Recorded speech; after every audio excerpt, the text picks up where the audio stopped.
right, good afternoon. We're going to go ahead and get started. My name is Liz. I'm the marketing manager here at World Dairy Expo, so I thank everybody for coming today. Today's presentation, as you can see, is Building a Strong Management Team. Dr. Everin is a professor emeritus from The Ohio State University. For over 40 years, he's worked around North America, consulting and giving presentations about hiring, training, motivation, compensation, performance, feedback, and discipline. During his tenure at the university, he's been honored with numerous awards for his teaching, including the U.S. Department of Agriculture National Excellence in Teaching Award and the American Agricultural Economics Association Group Extension Award. So, pretty great guy. Just two quick things before we begin. If you have a cell phone, please silence it now. And if any of you are veterinarians or are ARPAS members, this seminar is approved for credits. So, without further ado, Dr. Everin. Thank you. Good afternoon. I am delighted to be back in Wisconsin. We lived here for a while. I worked for Wisconsin and Brazil for 3.5 years and have a daughter living in Wisconsin now, and I love Wisconsin, to be very honest with you, so I am delighted to be here. Well, confession is good for the soul, and so let me confess right up front. They gave me a title, and I assumed I had 2 days. It just seems like that's about reasonable to accomplish that. And then they said I had to finish at 2 o'clock. So you are going to get highlights from my perspective, to say the least. So I want you to know right up front, I welcome questions afterwards. There will be, I think, a variety of things that you might want to talk about. Don't hesitate to contact me, and at the end you will see name and telephone number and so on, how to do that. So with that, let's jump right into it. The first point, obvious. A chain can be no stronger than its weakest link. I have never known a dairy farm manager to say, I don't care about weak links, with the chain in mind. So what can we also say? A dairy can be no stronger than its management team. If you think of a dairy as a chain with lots of links, then one of those critical links is the management team. And what this title says to me is that a mostly strong management team isn't good enough. This is a case where coming close doesn't get you first place. This is about strength. This is about all the links in the management team. Now, the challenge then, consequently, is not to build a team. This is not a team building session. This is about building a strong management team. That's the challenge, or at least that's my interpretation of the title. What does that mean for you back home? Just 1 or 2 managers in your management team fumbling their responsibilities means you don't have a strong team. It doesn't take 3 out of 4. It doesn't take 8 out of 10. It takes just 1 or 2. And we'll come back to that point in a variety of ways. Said another way, success requires strength from the top to the bottom. Now let me ask you this. How many managers do you have, people you call managers, that it doesn't matter how well they do their job. Doesn't matter. In fact, how many positions do you have left in your dairy where strength really doesn't matter? Well, they came at least. They're alive at least. Is that good enough? Okay. Well, how do I give you something? How do I share something with you that's as simple enough but helpful enough that if someone stops you this afternoon at 5 o'clock and says, "Did you go to that session with that guy from Ohio State?" "Yeah, I went." "Did he say anything important? Did he help you?" I want you to be able to give him a 2 or 3 sentence answer with enthusiasm and confidence. I want you to make that person feel like he really missed something and you're one up now because you were here. Now, I've sat through enough sermons in my life to know that sometimes if the pastor asked me at the door, "What did I say?" I wouldn't do very well. I want to give you some handles. So I have boiled it down to 3 steps. First thing to do in building a strong team is figure out what the dairy needs from its management team. That's simple. Anyone ever build a house here? Anyone ever been involved in a house project? Oh, right here in front. Would it matter whether you were building it in Florida or Minnesota? Definitely. Would it matter whether you were building it for a family with 2 children or 8 children? Yes. Would it matter if the business office for the dairy was in the house? So need does matter if you're building a house. How about if you're building a team?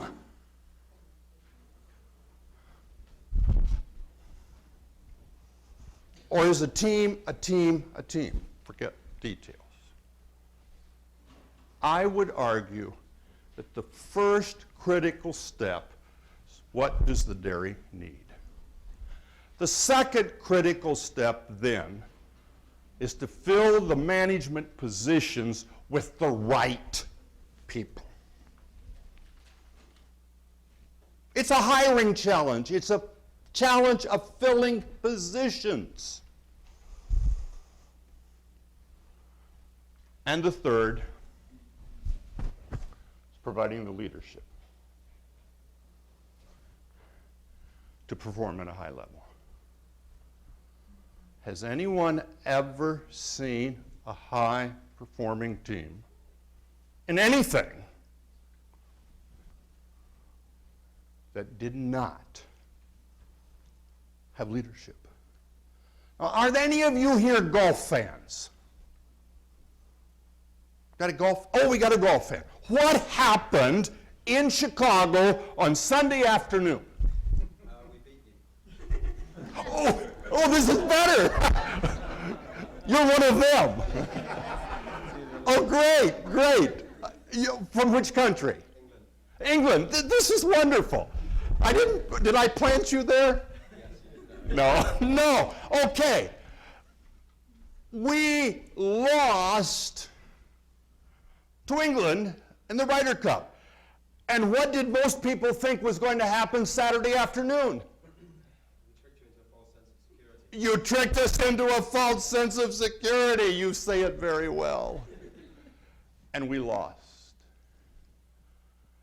And by Monday morning's newspaper, what was being suggested as the solution for 2 years from now? Get a new win. And by Tuesday, by this morning's paper, those little articles had been expanded. There it is. Even in the Ryder Cup, if you lose, it's leadership. If you win, who gets the credit? The players. The players. The cows. The cows. Just like in golf. There are the 3 steps I would suggest. And to get you ready for 5 o'clock today, when that person asks you, you've only got 3 words to remember. Need, people, and leadership. There it is. That's what I'm suggesting. How do you build a strong team? You figure out what you need in your team. You find the right people for your team, and then you lead them effectively. There's the recipe. Now, you look to me like you've had quite a bit of experience. I do.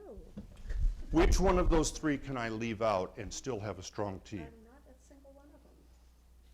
Which one can I leave out?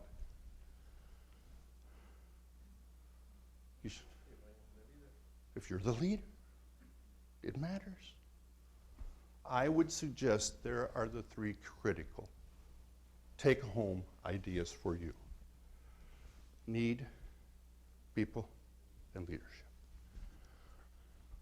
Now, if you haven't had lunch yet, you can leave, because now you got most of it already that we're going to talk about. So what do those 3 words do? They guide a process regardless of the size of the dairy. I don't think this has anything to do with the size of the dairy, just like it doesn't matter whether it's a dairy or golf, the same kind of things apply. The characteristics of the labor force, the past accomplishments, the challenges the industry is going to bring to the management team, the calamities and crises ahead, the family dreams, I don't think it matters. It's still a challenge. What's the need? Who are the people? And how am I going to lead them? There it is. Now, I'm going to have to make some assumptions. You already see the advantages of a strong team. I'm not here to persuade you that a strong team matters.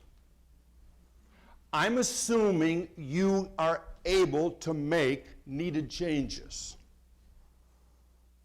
I see businesses all the time that face a huge challenge with having a strong team because they aren't able to make changes. And if you got problems with your current team, the only way you're going to have a strong team is to be able to make some changes. Number 3, I assume you understand that there's no simple recipe going to do this for everybody because you're all different. So you're seeking ideas, not a simple recipe. I'm assuming you already have a strategic plan and you have goals. If you don't have a strategic plan and you don't have goals, are you ready for a team? Again, which house are you building? Which house are you building? It makes a difference. And finally, you understand that people can change. Nobody is as good as they're capable of becoming. Every single one of us in this room can change. And that's basic. And you say, you don't know my dad. You don't know my family. You don't know my employees. you start with the assumption that people cannot change, then what you see is what you got for a team. I'm assuming you have people you can change. Okay, let's dig in a little more detail. Number one, figure out what the dairy needs from its management team. Our first challenge, our first step. What do the needs depend upon? Well, they depend first of all specifically on the senior manager or the senior managers. What do you need? And I'm assuming I'm talking primarily to senior managers. You are people here with the challenge of building yourself a strong team. So it starts, I would suggest, with your capabilities. What are your strengths? What are your weaknesses? It depends in part on your strategic plan and your strategic goals. Now, I'm not a dairy person. I don't spend my life dairy. I walked around at the trade show this morning for 2 hours. That equipment is impressive.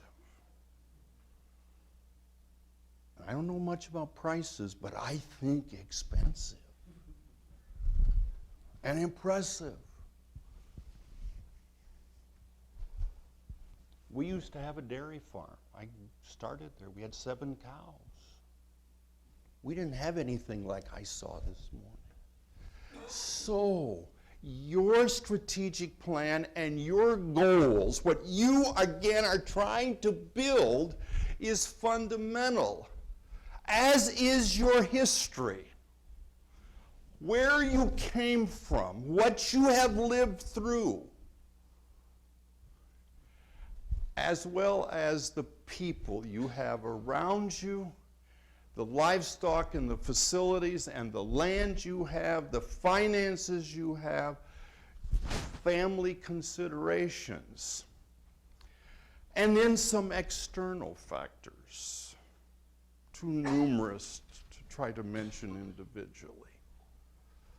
Look at that list. Your challenge is for you to figure out, given your situation, given your list, whatever it may be, what do we need from our management team?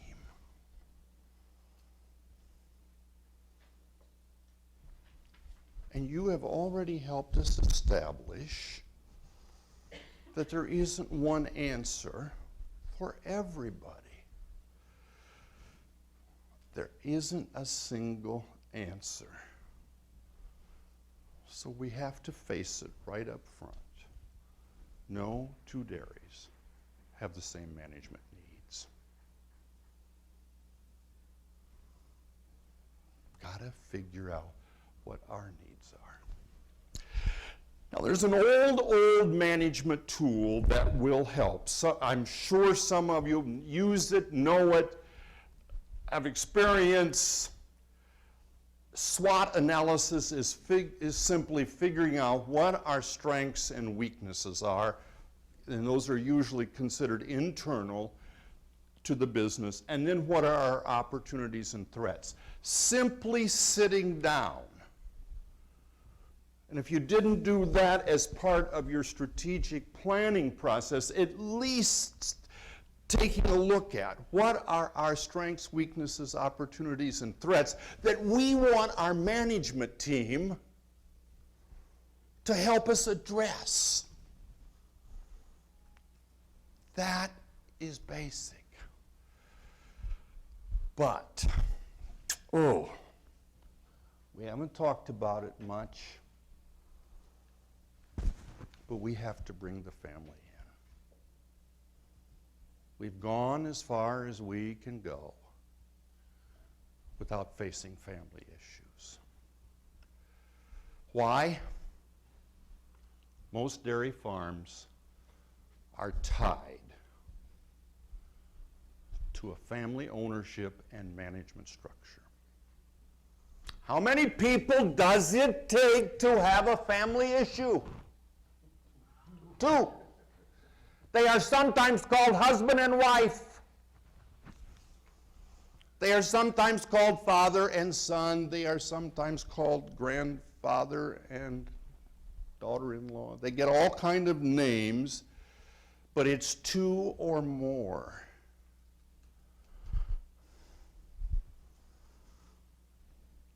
And family is not about size. Don't fall into the trap of believing if you are small, you have a small dairy farm, you will have family issues, but if you have a large dairy farm, you won't. It's not my experience. This is not a size issue. It's a family issue. Second, family and dairy management roles often overlap. If you have been out there today, you have noticed something about many of the people who are here. They're young. There are lots of FFA and 4-H members here, and they're doing all kind of contests. And scattered all through that list, call it a mass of people if you want, are people dreaming of what? Farming. And what kind of farming? Dairy farming, And with what kind of cows? any kind. But especially what kind? Holstein, Just like Dad and Mom have. So, right away we see the potential of overlap. Of what is the role as son or daughter? And then later in the morning, walking back to the hotel, I talked to a person who's here for one reason. His dad said, "No, there's no place for you here." And when his dad finally left the scene, his 2 older brothers said, "No, there's no place here for you." And he's never been a dairy farmer. That's overlap of roles. A further complication is that a single family is unlikely to have all the strengths and meet all the management needs that a business has, especially as it grows and becomes more complex. But now we come to the toughest part of this of all. It is important to decide which is more important. In your family business, like in every other family business, is the strength of the management team. Remember what we're talking about, how to build a management team. Is the strength of the management team more important than satisfying family members' careers and wishes? Now that person that I was telling you about, whose dad said no, packaged it very nicely. There's no opportunity for you given the nature of the dairy. But what may the real message have been from Dad?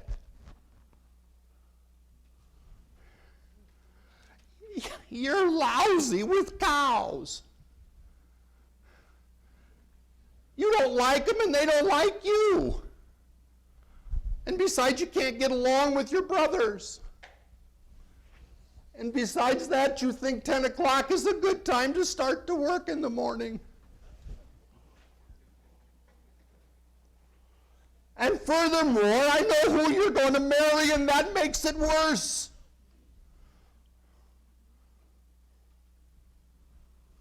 Which matters most? The strength of the management team or satisfying career and job wishes? Who must answer that question? Who must answer that question? Every single family facing issues of a next generation of family members coming into the business. So the summary, we can simply say that every dairy needs a management team that can plan, organize, staff, lead, and monitor its progress. And each of these functions of management is essential if you're going to have a strong team. It's non-negotiable. And we cannot leave family out of these 5 issues, 5 functions. Okay, let's move to the second step, the second question. Fill management positions with the right people. Now, my guess is if you have done very much work facing, dealing with, struggling with human resource management issues, you have paid attention to the importance of hiring.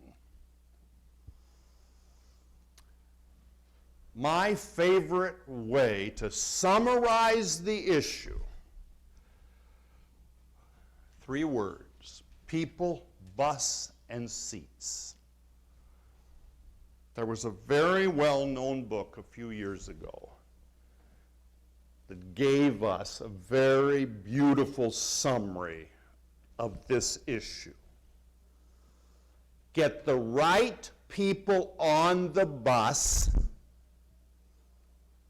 and once you have them on the bus, get the people in the right seats. That's hiring, right there. There's your summary. How do you get the right people on the bus? Depends on your needs. But just having the right people on the bus is not enough. You have to have them doing the right things. Well, let's be more specific. If you are trying to build a strong management team, and you are struggling with the who question, in my experience, this is a list I would suggest to you. What do you want? You want self-motivation and passion for success. Second, you want people, you want to pay attention to what kind of experiences they have had and what kind of training they have had. Third, you want people who are interested in dairy. Fourth, the ability and willingness to learn. You need good communication skills. And finally, people who have some demonstrated success as team players. Now, does that list say you must have been born on a dairy farm? Nope. Does it say you must have worked on a dairy farm? Nope.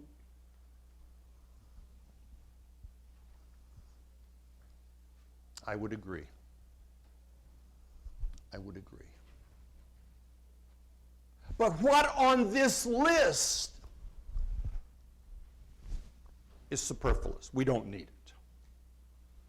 Unimportant to your dairy team.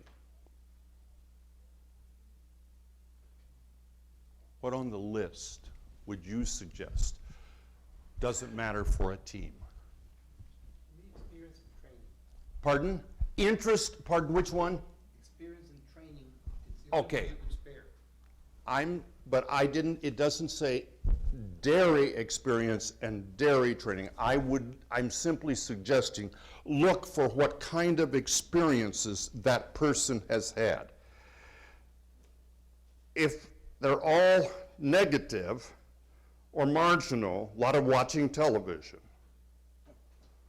and no demonstrated capacity to, I won't say thrive on training, and I won't say had to like school, because some very good managers didn't like school, but a willingness to grow and change and take advantage of opportunities to learn. I guess is that. But you said if there is one, that's the only one. Okay, I'm not attacking you. Other reactions to the list. Okay. So we are suggesting very careful hiring, or a better word, very careful choice of people to bring into the business has to be supplemented with a first-rate training program. Does your own 30-year-old daughter who grew up on the farm, has been gone for 5 years and is back, does she need a training program? Which new manager doesn't need any training?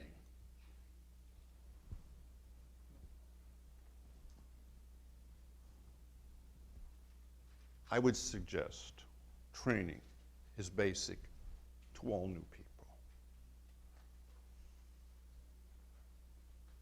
To all new people. And in this process of finding people likely to succeed, we've got to face family issues. And here are some family questions that seem to me to be reasonable to put on the agenda.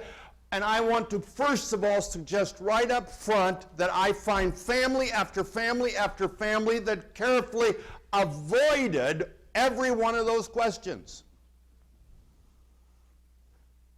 They didn't want to talk about. They didn't want to face whether or not the business needed another person good at nutrition.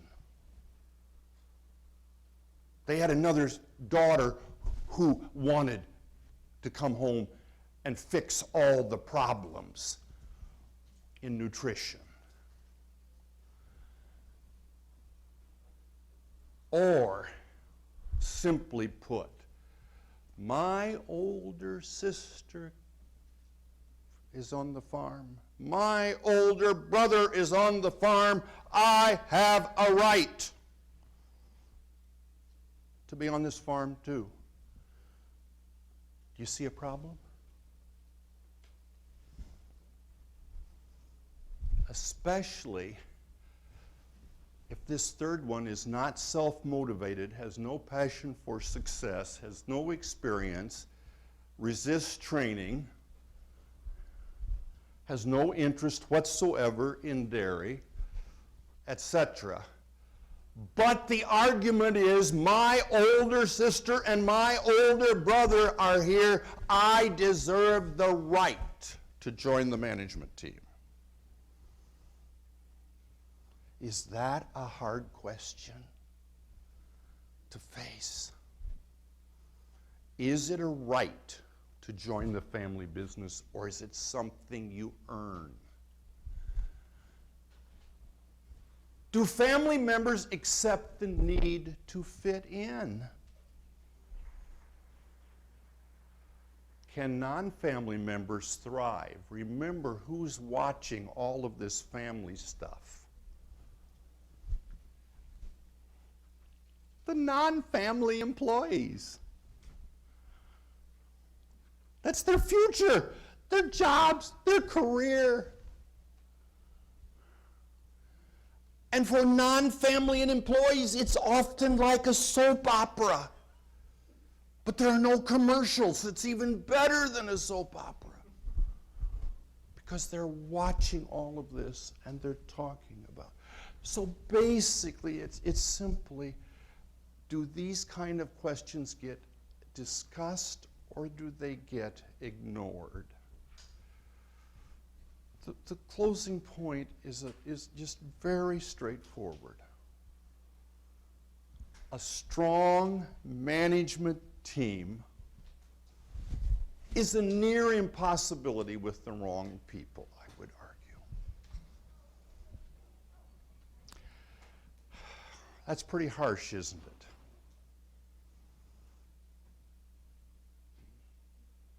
And I put that down and I took it off and I put it down again and I tried to soften it. But I finally said, I'm just going to say it. I know it's harsh. If you are dealing with family members and key employees who have been there for years wanting to join your management team, and you just don't think they're a fit, remind yourself, a strong management team is a near impossibility with the wrong people. Well, step number 3. We've just figured out the needs. We've dealt with the people issues, and now we move to the third, provide the leadership necessary to perform at a high level.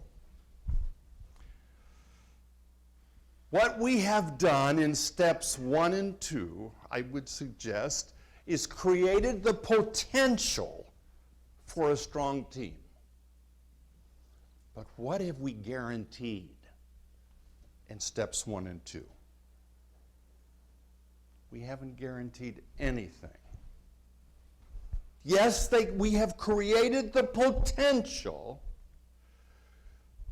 but potential does not equal success. For any of you who watched the Olympics, what did you see? Story after story after story of how someone had worked and worked and worked, in some cases since the last Olympics. I remember even the person who had held the world's record and at the Olympics did not get a medal. So potential does not equal success. And that's where you are as a dairy farm leader. You, though, have not translated your potential into Dairy Gold because there's a leadership issue.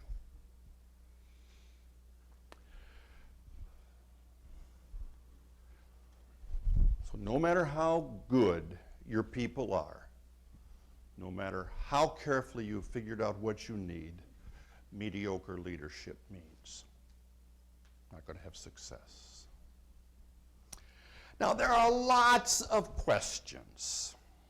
Leadership, management people have talked for years and years and years about leadership.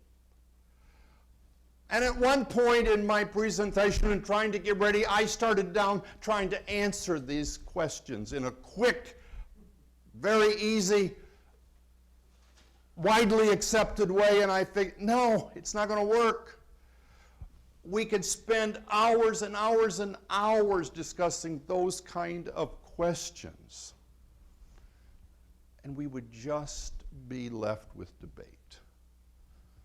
So I encourage you just to take leadership, not in a fancy definition, but just how it feels to you. But what can we say about successful leaders, at least what I observe?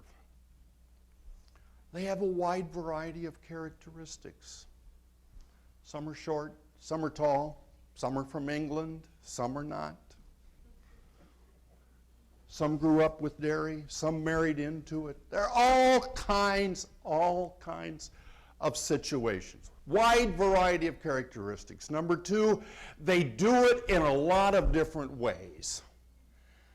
And some of you may know somebody, you just wonder how anybody would possibly work for that person and be happy, and you talk to the people and they're very happy. It's done in so many different ways. Number three, leaders, I observe though, are flexible, at least to the extent as needed over time. They don't always insist on being right. They gain power in various ways. Some by title, some don't even have a title. Some by position in the family, others aren't even in the family. They surround themselves, though, with people willing and able to follow. How do you lead with people unwilling to follow? Unwilling to listen. Maybe that's a better way of saying it.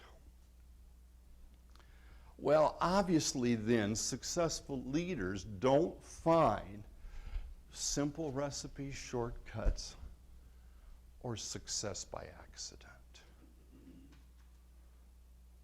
Now, sometimes they have accidents that seem to work to their benefit. Let me share a personal example. I took my car a few years ago to a dealer, and it had some problems, and they fixed them, and I had been told by another mechanic that it was in part the dealer's fault, and we went through this, and when I got the bill, they said, no, we made no mistakes, we don't make mistakes. Fine. But they gave me a card, a customer survey, and I filled it out. And I said in the card, I thought you could have at least listened rather than implying I was a liar. And I mailed it. A few days I got a telephone call and the person said, hello, this is blah, blah, blah. I'm the general manager. And we finished our conversation. He took 50% off the bill. I was very happy, and I thought the call was over. And he said, by the way, I'm one of your former students. I had you at Ohio State for a farm management course. He said, how did you get to be the general manager of this Buick dealership out of the College of Agriculture? He laughed. He said, it's very simple. I married the owner's daughter. So you see, sometimes one becomes a leader out of special sets of circumstances. This doesn't happen always in a neat and tidy way. But what we cannot do is assume just because you have become the leader, you're going to be successful. There's the difference. Gaining the position isn't what this is about. That leads us then to the kinds of things that strong leaders are likely to put in place We don't have time to discuss all of these in detail, but look at the kind of things that we would expect a successful leader to have. Vision, structure, a culture that fits, training, policies, communication. There are no surprises there. But you see, if you don't put these kind of things in place, then you're unlikely to be able to effectively lead. And so the leader has these challenges to be dealt with. Well, we've run out of time. We are at the end, but I want to give you 4 points to take away with you. A kind of summary of what I've tried to share with you. The first is that there are 3 steps that are basic to building a strong management team. Needs, right people, and leadership. I don't see any of the 3 as being negotiable. I think all 3, for those of you who are doing this, you've got to find a way to do all 3. Second, and what is sobering, just doing them isn't enough. All 3 must be done well. Because if any one of the 3 is a weak link for you, your business, your team, it'll bite you. I just don't see a way that you can be weak in any of the 3 and still have a strong team. Number 3. Have I suggested chase all of your families away, family members away? Have I suggested family members are poison? No. I've tried to suggest there are some very complex issues dealing with family. And this is where I come out. Family relationships can be a great asset, or they can be a great liability to the strength of a management team. Families can do it. But families don't do it just because they are families. They do it because they deal with the difficult questions and the difficult decisions. Step by step by step. And finally, number 4, this isn't simple.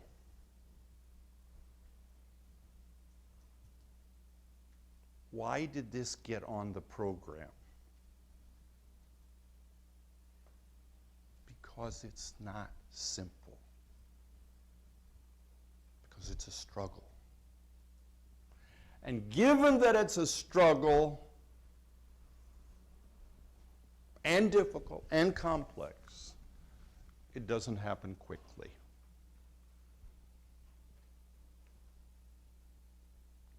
If you are 50 years old and you're going to lead the team until you're 80, you got 30 more years of struggling.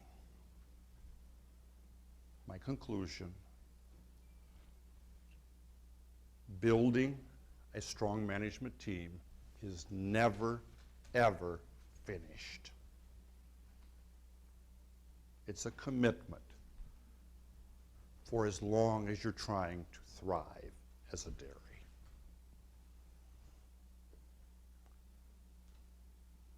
Thank you so much for your attention, your interest. I really appreciate the opportunity. Are there any questions? We have a promise, we're going to be out of here by 2 o'clock. We got 5 minutes for questions. We got started late, but we're going to end on time. Now, the management team, how did you decide if you're making a structure, how far the management team goes down? I mean, like, you have a person that takes care of the health on the new cop. Is he on the management team, or is he part of a subdivision? Does he have the responsibility of making decisions? It goes back to my son, the hurt. He doesn't make any decisions. He makes routine decisions that he coaches. I would not call that a management position. I mean, there's a protocol if it does this, this, and this. No, it's I would not call that, but you have to figure that out for you. What kind of authority, what kind of control over resources, what can that person do without contacting anybody above him or her?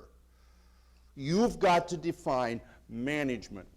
Now, there are some dairies that has one, the owner operator wants there to be one manager, me.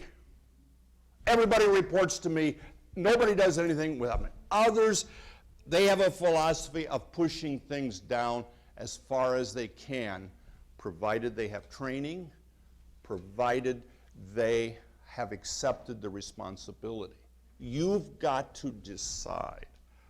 That's in filling these positions, that's one of the things we could have spent so much time on.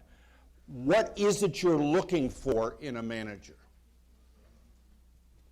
Okay, that's your business, your farm, however you would do it. Basically, if they make the final decision, they're a manager. If they report to get a decision made, they're not. I would be comfortable that in a very straightforward way. It's usually thought to be about what do you have the authority to do on your own, what do you have the control or the responsibility of doing, okay? Next question. We got time for just one or two more. Anyone? Okay, I know some of you want to get to the other session. It's right next door. Thank you so much. I've really enjoyed being here.